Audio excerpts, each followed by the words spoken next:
Hello and welcome to the Be Glad movement. My name's Pollyanna and I'm on a mission to bring you as many stories as possible of good coming out of bad and reasons to be glad. And today I'm joined by Candice. Say hello, Candice.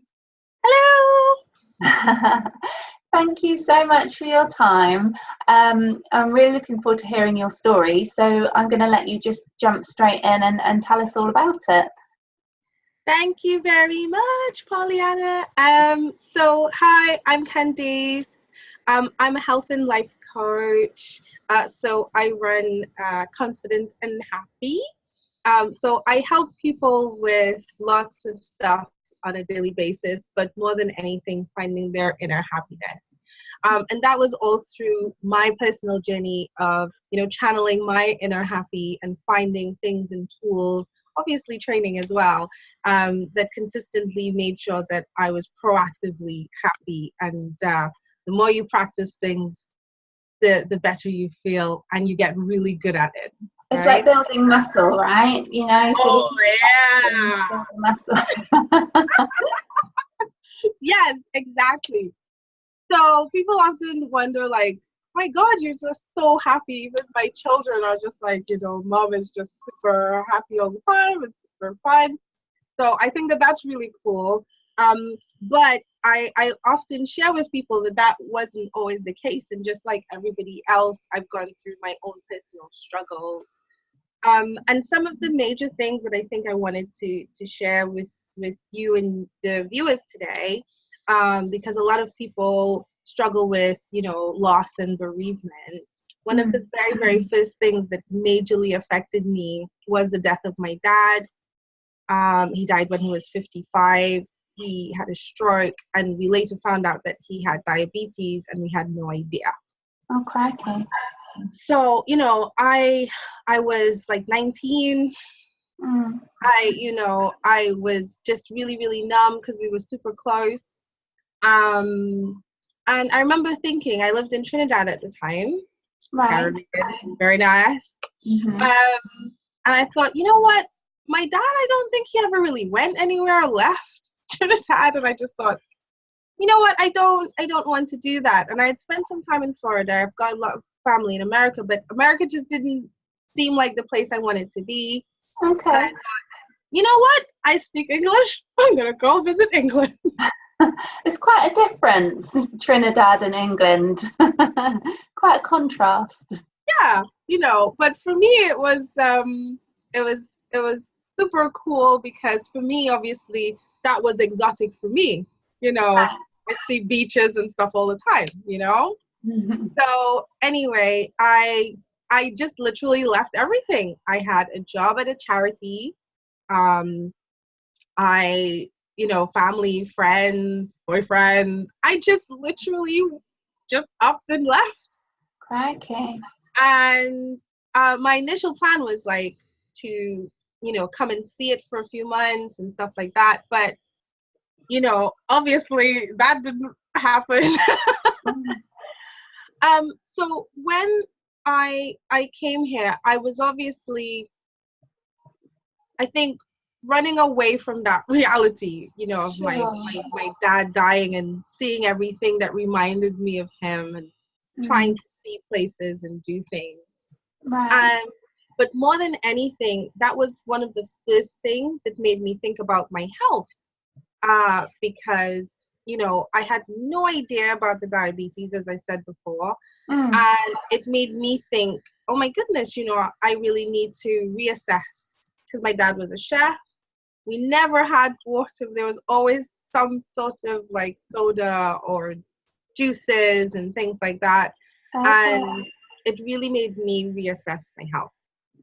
So fast forward, a super healthy, lovely, fantastic Candice who decided to stay, got my working visa, got married, had a baby, little girl, really great career in finance and stuff like that. And then when my daughter was about 5 months old, my marriage ended. Oh, crikey. So You know, you think, yay, things are going really, really well, and then boom. Sure. And of course, I had no family here. It was just literally my 5-month-old and my husband. And it ended. And when I say it ended, I mean it ended. Like, he completely upped and left. Wow. And I had nobody. So again, grit your teeth, go through your little moments of sadness. And I managed to find some really great au pairs and managed to, keep working. I managed to buy a house. So again, going back on the up, Excellent. found my now amazing husband. Right. That one stuck. Found my amazing husband. And so on. We decided, let's have a child because it would be really, really nice. We did. And then when I was 11 weeks pregnant, I couldn't really breathe. And so I went to hospital, and turns out I had a pulmonary embolism. Oh gosh. So I had like clots riddled in both my lungs. And it's because I have a condition called Factor V Leiden, which the hormones in pregnancy triggers like these clotting. And it's something that that gets worse as you get older. So that's why it didn't affect me that much when I was pregnant the first time. Right, crikey. I've never heard of that before. I never heard of it either. Oh, gosh. So I'm really fast forwarding because I really want to get to where I am now. Now, when I had the pulmonary embolism, I was 11 weeks. And for any mums out there, you know, kind of when you're pregnant, it's a super wonderful time, but it can also be a time filled with a lot of anxiety, even if everything is going well. Sure. So imagine, not being able to breathe very well, and then being told like I had to inject myself twice a day with blood thinners, like in my stomach. I went through so many emotions. It was horrible. I can imagine. Crikey. Yeah. And so I was like a cocoon. I didn't really move much. I was still working. I worked from home for a virtual outsourcing company. And I just kept going. But sometimes in the middle of the day, I'd have to take naps. I was so exhausted. And I felt myself getting weaker and weaker because I couldn't really move much because I had like lung death following and could hardly breathe very much. That must have been really scary for you. Super scary. Like every week that went by was like 1 week down, another week down. And then of course, you're just concentrating on getting to the end goal, really. So what happened was I needed to just focus, get this baby out, make sure this baby was healthy, and that was it. That was just my goal. Yeah. Luckily, everything turned out fine. Beautiful baby boy who is absolutely amazing and super lovely. He's 4 years old now, so that's great. But it really knocked me for 6. Physically, I went from, trying to myself just to be really, really active to being very inactive, like virtually just sat down a lot. And because I worked from home, not really leaving the house much, and I gained so much weight. Sure. That must have been a really isolating time for you, feeling, like you can't get out and about because you haven't got the energy. And then when you put on weight as well, it makes your confidence suffer, doesn't it? So. Absolutely. But I was in complete denial. So I posted some pictures on Facebook the other day that I didn't even remember happened. Like I looked at the photos of 2 years ago and thought, I don't even remember that time. I don't remember being that size. I was just in complete denial. And I was saying, I must have just been taking face shots and no body shots at all. I don't remember it. So yeah, it was a pretty tough time. And in addition to that, I had like a really high pressure job. So I was in charge of a lot of people, client meetings, and various things, and there was a lot of pressure. And, for the first time in my life, I kind of realized, I was like, I think I'm a bit stressed out. Right. I started to get like some physical signs, and I don't know how I linked it to stress, but I did. And then I thought, you know what, something needs to change. I really need to start looking after myself. I went back to that place where I was thinking about my dad. And then even more so with this Factor V Leiden and it getting worse when I'm older, my consultant said to me, you can't get fat. Like, you can't get fat because obviously circulation is going to make it a lot worse. Sure. So I didn't know how I was going to do it, but I thought, you know what? I just need to start. I just need to do something. Yeah. And I went to the garage and I pulled out this old stepper with resistance bands, and I thought, oh, I used to go on this all the time. And I went on it, and after 5 minutes, I was totally puffed out. I was dying. I was just like, oh my God. What's going on? Like, I felt so unhealthy. And that in itself, like, knocked me for 6. I thought I used to be so limber and doing, like, I did Taekwondo. I was very, very active, very, very tomboy. And I just thought, I can't even do 5 minutes on my stepper without getting puffed out. Crikey. So it put me off. Yeah, put me off exercising. I thought, I know, I'll just do it with food. I'll just do it with food. I'll lose a little bit more weight by just being very conscious about what I eat. And it's not that I eat bad stuff, because I cook all my meals. I love cooking. I just have huge portions. And because I love what I cook, I eat a lot of it. So, it's great. So I just thought, right, I'm going to portion control and I'm going to do it. And I saw some improvement, some improvement, not feeling so swollen, but at the same time, I knew that I wasn't getting where I wanted, and I was still puffed out. And I have, at the time, maybe 2-year-old. Right. And, I just keep saying, let dad do it. Yeah, you boys, dad. And I knew that I was making excuses. So I thought, I'm going to have to give this exercise thing another go. Right? Now, it was around the same time that I also decided that this high pressure job and everything that I have, I want to do something different. The thing that I loved about the job wasn't the meetings, wasn't all the strategy and stuff. It was the time with the people. And I have always loved people.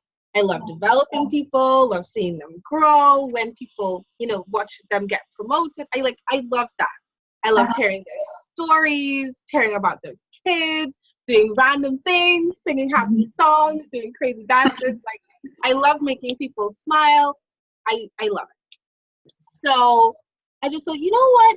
I've always thought about being a coach, but, I didn't really have the confidence to think that I could do it on my own, and I just always stuck with a 9 to 5. And I thought, you know what? I'm going to make it official. I have a lot of experience, but I want proper experience. So I signed up to, a few courses, and I signed up for specifically health coaching because I was working on my health. I wanted to uncover, some real ninja techniques specifically around health, because if I could do anything and help people reclaim their health, that's what I would want to do. So I started doing that, and naturally by doing that, my brain just started to think very differently about everything, and I sort of made links and understood sort of why I kept getting stuck in the habits that I was in. Started making changes, starting helping other people. When you're helping other people, You're a total hypocrite if you don't do it yourself. So I was like, I need to do the exercise. I need to do it. Uh-huh. So I did 5 minutes.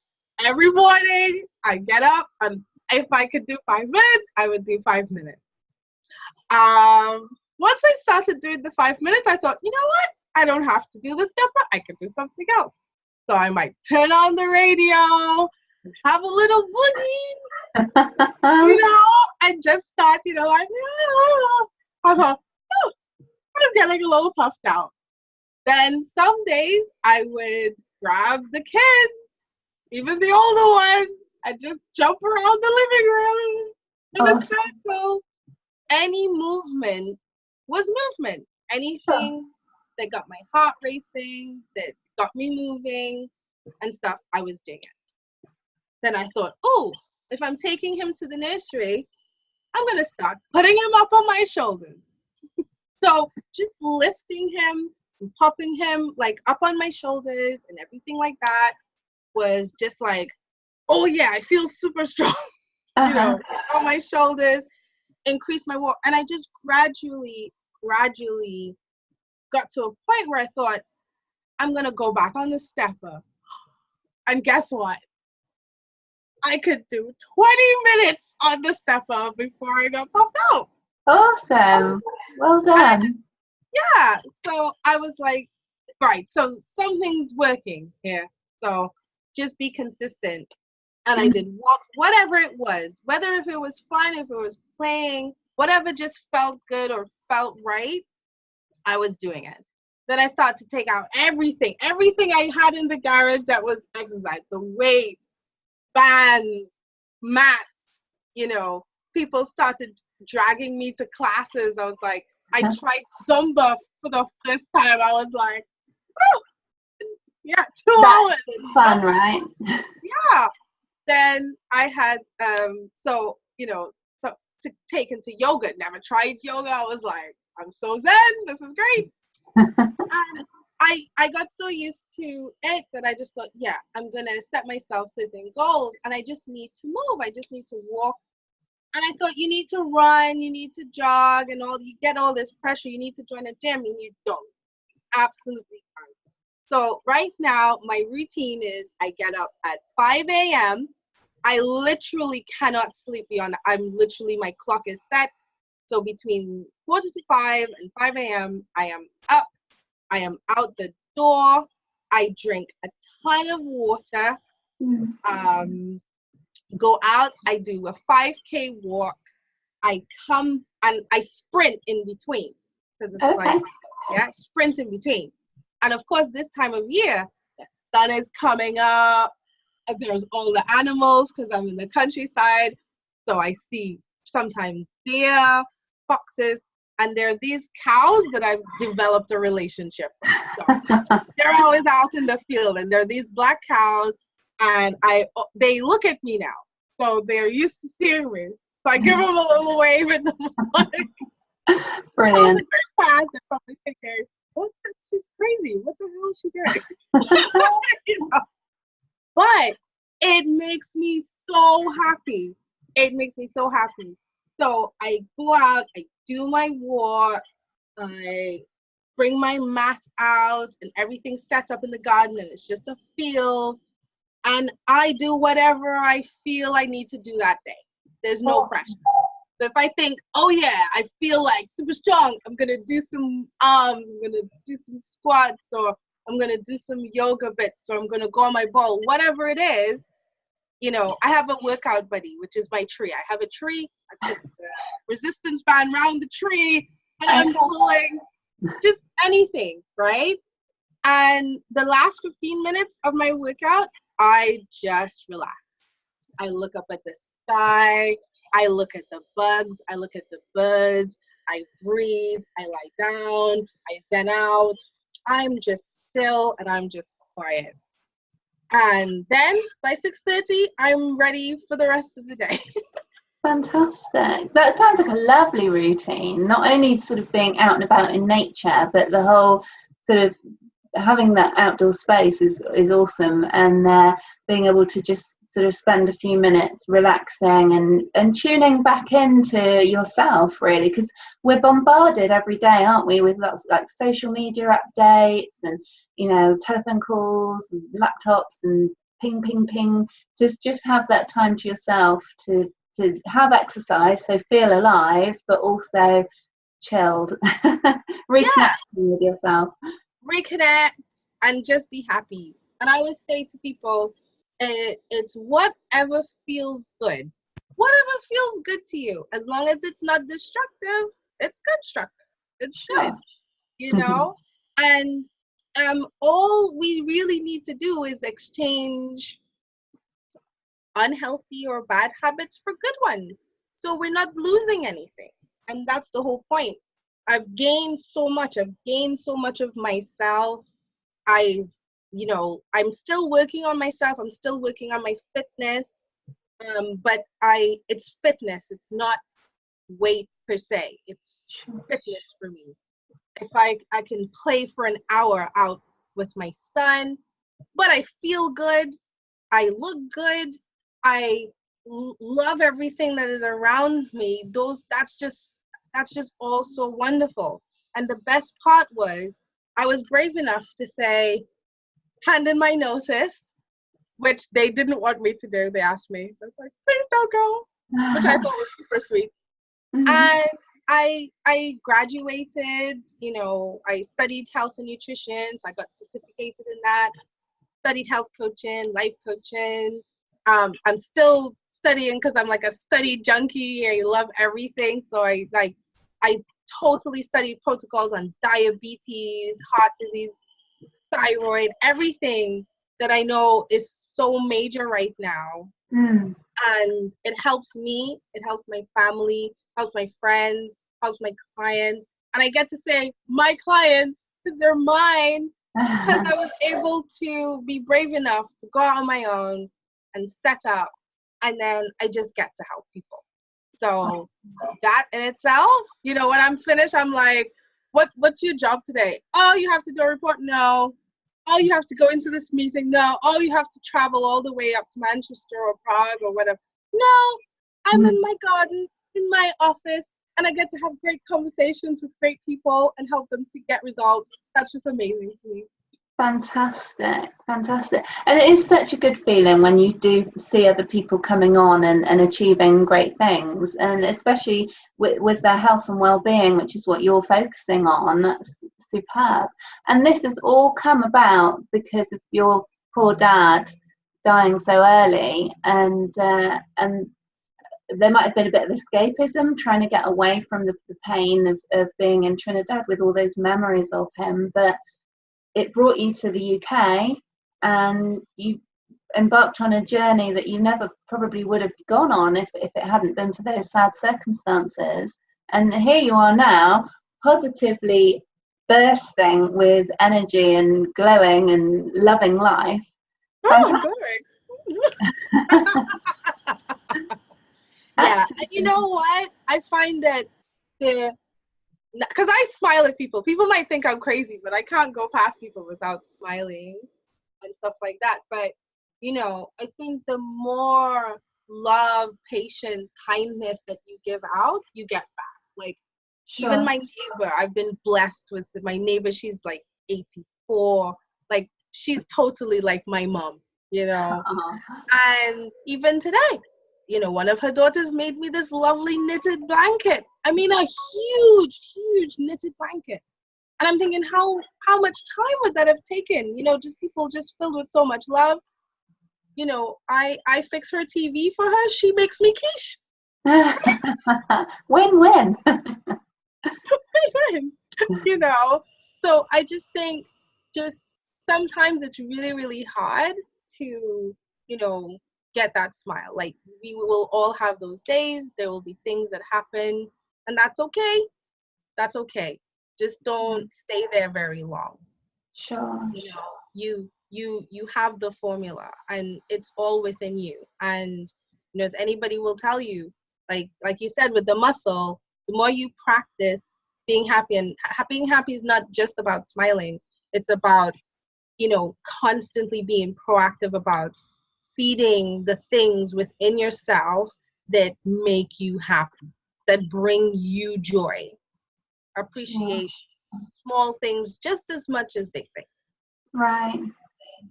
It's a powerful message. Powerful message. Because you have been through so much and a lot. Your dad and divorce, and life literally is a roller coaster, isn't it? And there's the ups and the downs, and you've just got to sort of concentrate on the positives, and like you say, the small things do count. Life's little pleasures are our greatest pleasures. Absolutely, 100%. Awesome. Candice, thank you so much for joining us and sharing your story. I really appreciate it.